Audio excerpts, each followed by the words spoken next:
And hello and welcome to another episode of Cooking Comedies in the Kitchen of Airs with Cam. I am your host, Cam. Surprise!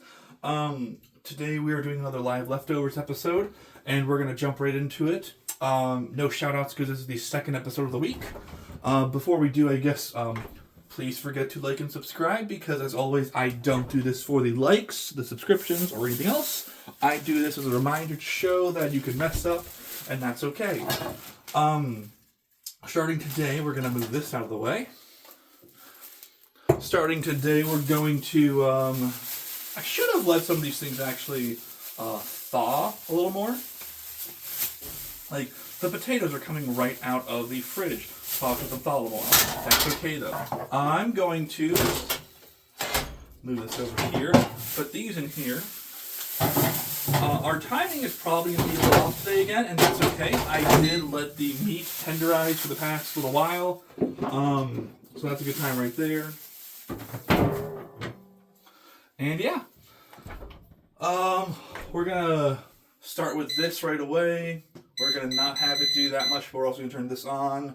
I'm going to use, I'm going to start this at 7 minutes. There we go. We'll spray this down with salt and pepper and some seasoning, because today I am going to be seasoning the steaks. I wanted to try something today. It's still the top sirloin steak as last time. Not too much change there, but I want to try the seasoning today. And again, the fact that I'm saying that is humorous to me in many, many ways.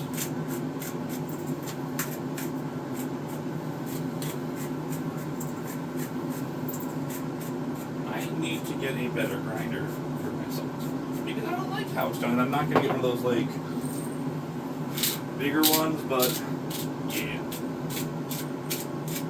So anyways, I've let the steaks simmer, or thaw. Marinate's what I'm looking for. I've let the steaks marinate for the past little while, which is great. So we're now going to put these steaks on and see how this works out.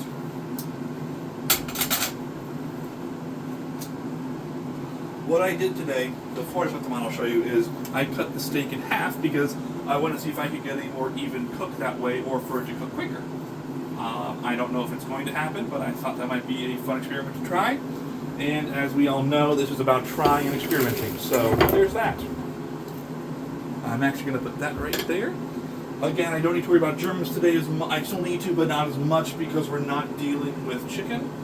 So that's a plus. And then,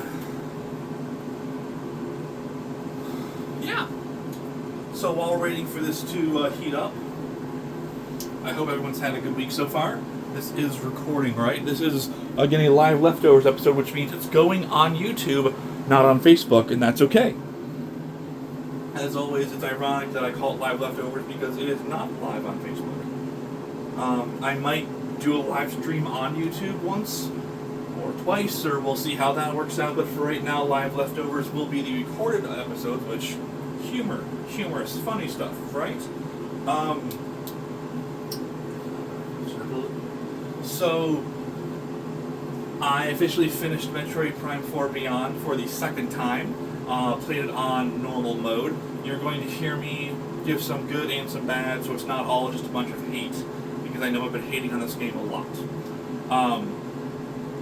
Spoiler alerts, but it's not a bad game. Sorry, it's not a bad game, it's just short. And that's the problem, is that I was hoping for more of an exploratory game, which Metroid is in its theme and genre. Also, the music not having it as much as I wanted to have it. One of the areas kind of gives me a headache with some of the music, but that's neither here nor there.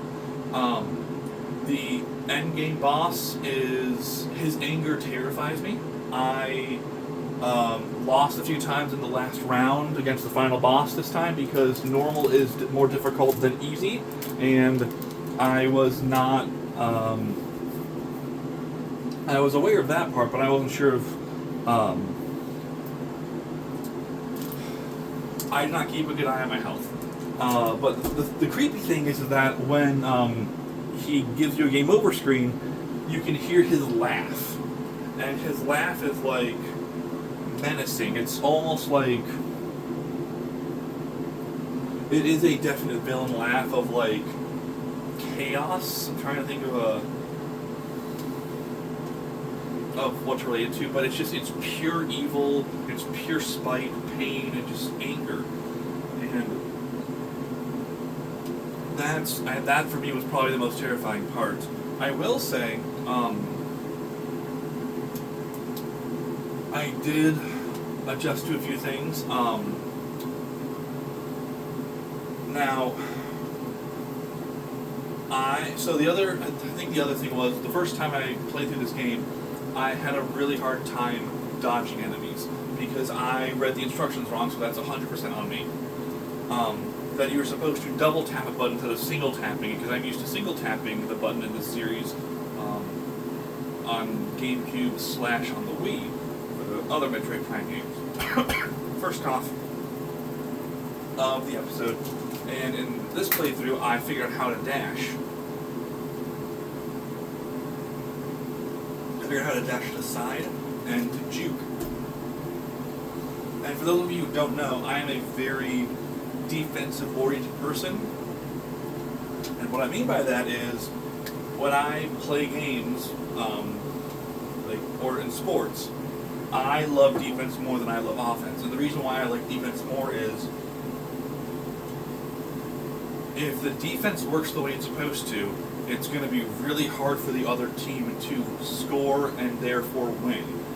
Now you could say, oh well, as long as you score more points than the other team, that's all that matters. And to that I say, there is a literal case study of football and other sports teams where if you just try to keep scoring, just whether it's planned or just like haphazard, the scores are higher and it can be more exciting, but you have a better chance to lose. If you focus on the defensive side, you have a better chance to win because, I mean, obviously you want to play complementary between defense, offense, and special teams, but if I can hold my opponent to 0 points, there's a pretty good chance I'm gonna win, right? Like, also, a shutout is amazing. I love shutouts in games. And it's not as exciting, it's very boring compared to a... Let's press these down, by the way. I don't know why I'm not doing that. I know shutting out a defense, or shutting out a team can be very boring as compared to, like, scoring 50 or 60, even 70 points if you look at, like, the Pac-12 in the 2010s, or the Big 12 kinda right now. But, again, if I take a team that can average 20 points, or 21 points, but gives up like 3 points at maximum, I will take that team any day versus a team that can put up 60 points, but their defense doesn't know what to do. So, now that I've mastered more of the mechanics of the game, I felt a lot better this time around. We can move this over to here. And also, it's a thing called routing, where I was routing in my head what's the fastest way to do this. Because, believe me when I tell you that, so my first playthrough I think was 20 hours because I didn't know what to do, where to go, which was fine. But this current playthrough, I shaved 5 hours off, and it would have been more, but I forgot one thing to do. I forgot the order of one thing, and then I spent a lot of time collecting the green crystals, and also scanning every single item. And one of my goals this playthrough was, if you scan items, you get, if you scan 100% of items, you can unlock things. I think that's cool. So I did that, or I tried to, and then when I hit the scan log, it said I had like 98% of items scanned, and when I checked what I hadn't scanned yet, one of the items was I had missed part of the first boss of the game, or sorry, second boss of the game. Use a little bit hotter.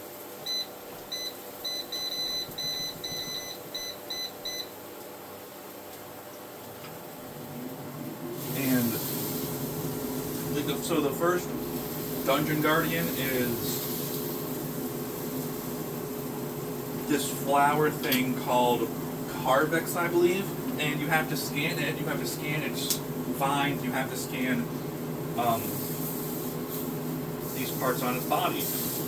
I scanned the vines and I scanned the body. I did not scan the third part. And I kind of was just like, I don't care anymore. Like, I literally cannot go back anymore. I can't go back and scan it again. So I left the game with like 98% scans because there was one scan I couldn't find of the history of the planet and its creatures and people. So I ended with like excuse me. I ended with like 98% scans and 100% items because I can't not complete a Metroid game without getting 100% items. It doesn't work that way for me. I'm a completionist, so I have to do it.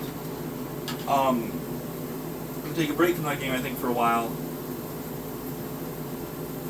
I do want to go back and play it though again because I unlocked hard mode and I want to see now how fast I can beat it because I know I can get this game in under 10 hours. One of the reasons why I don't speedrun a lot of games is I care about all the surroundings more than the game. Like, I'll play Metroid Prime and I'll get in the first room going really fast and I'll go, oh, that's such a pretty wall. Or, oh, that's so pretty. Oh, look at how the snow falls down. And I'll listen to the music and then all of a sudden it'll be like, hey, guess what? That's an hour. Like, oops, I should probably continue on. So I will attempt it again on hard mode, probably, and see how quickly I can beat it. But then also I have other games I want to play, and to be frank, I have other things I want to do. So it exists, I have it, and we will see what happens. Let us take a look at what this is going with. We're going to wash this off super quick. I did always clean this, but I like, because there's no cover for this, I do like to clean it twice. Just because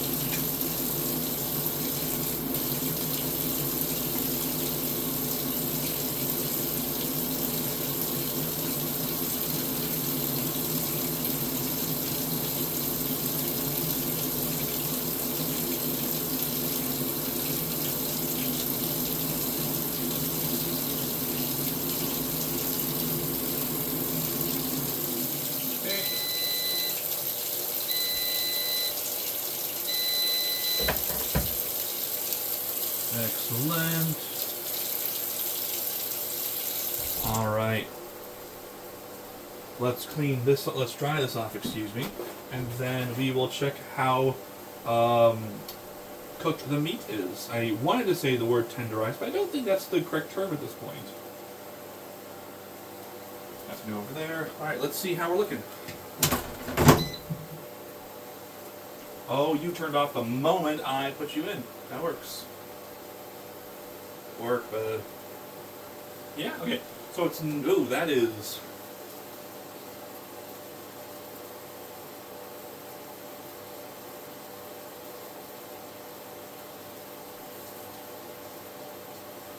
Okay, so we're gonna definitely turn this up to halfway.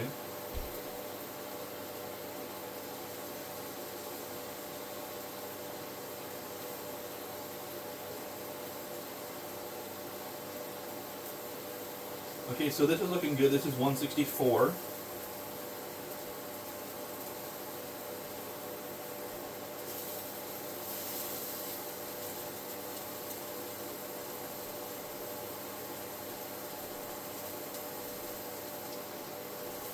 I do remember I don't have to, like, obliterate the heat out of it, but I would still like it to hit, certain temperatures. Excuse me. And one of the, I don't have to get it to 165 to kill germs. Okay, there we go. It turned off for a second. I don't have to get it to 165 to kill salmonella, but I would still like it to be relatively hot. I would not like to accidentally get sick off of eating this steak.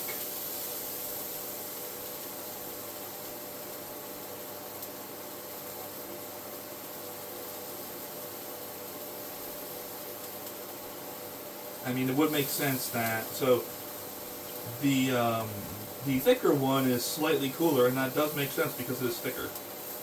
So let's do this.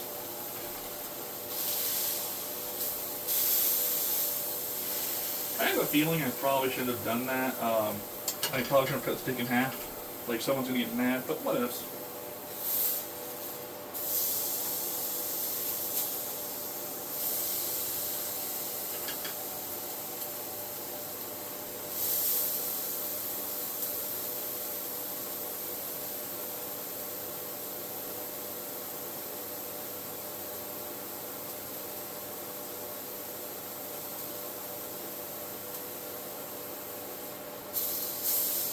Oh, that's on the pan. Let's try that again.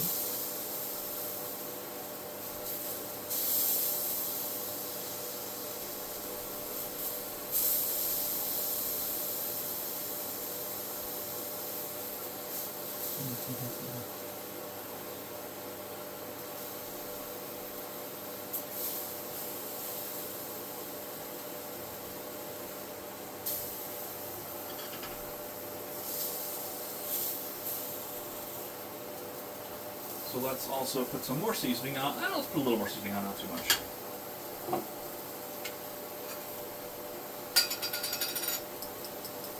I totally know what I'm doing. Some of you can probably like freak out while you're watching this and laugh, and that's okay.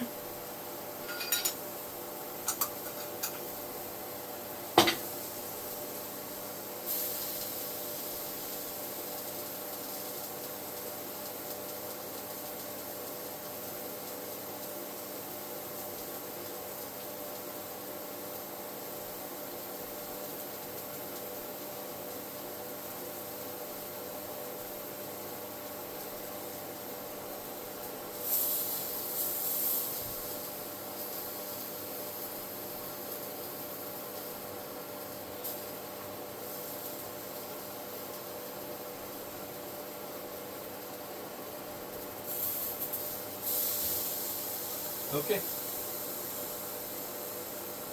I have got to memorize what temperatures what should be, because I don't remember temperatures.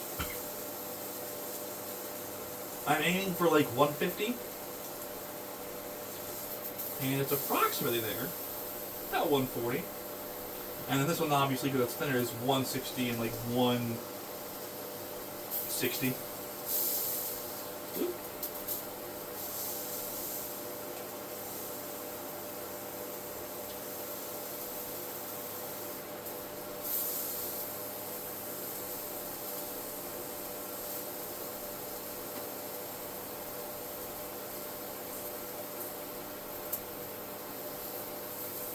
I know it's super entertaining when like half of this video is just watching me take temperatures of steak. Excuse me. That jumped from 148 to 156 in about a half a second.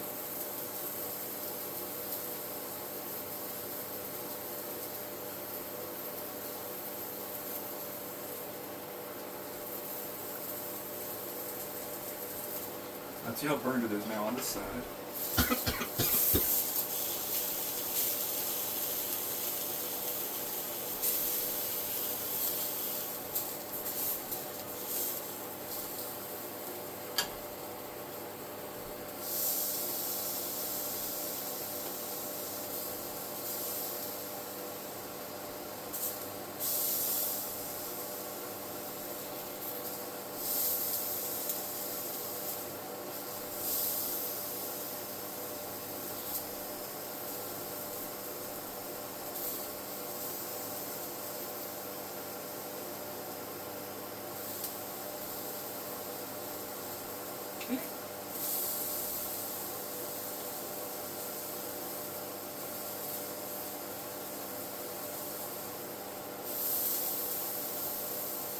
How is that temperature?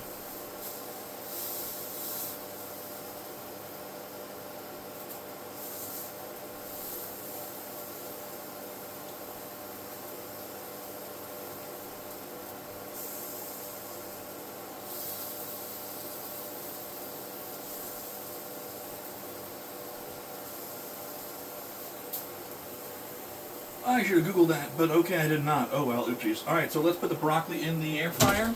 Let's cook it for a couple minutes, and then we'll be good.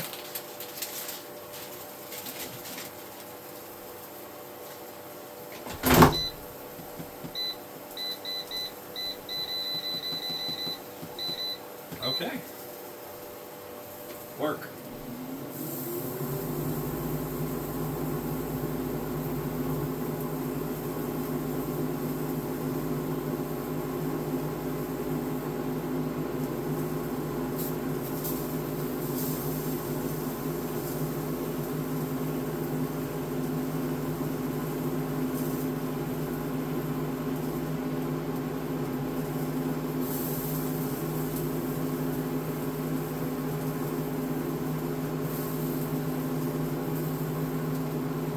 Okay, cool. And then this one's obviously going to be hotter. Yes, that one's good right there. Let us flip these again, and then at this point, we'll just load them onto the plate, I think is what we're going to do. Let's take a look.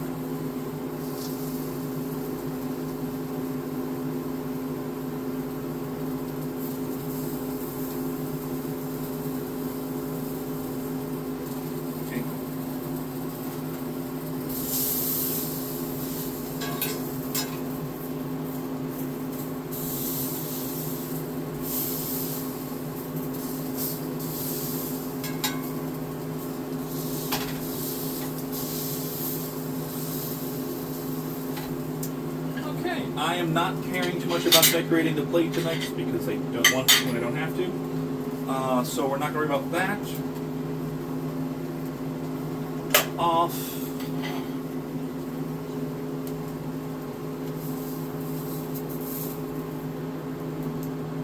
One. These kind of look more like sausage patties than steak, but it's because, you know, things happen.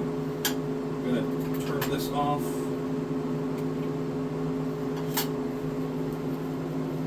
And then we're going to, that's pretty good on timing. Still not sure how I feel about the seasoning, but that's okay. There we go for that.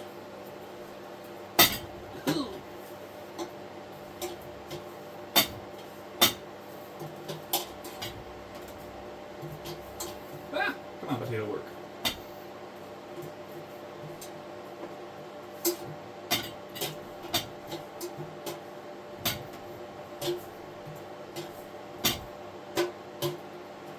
That potato I cut in half. Okay, so we are good. Thanks for eating with me. See you on the next episode.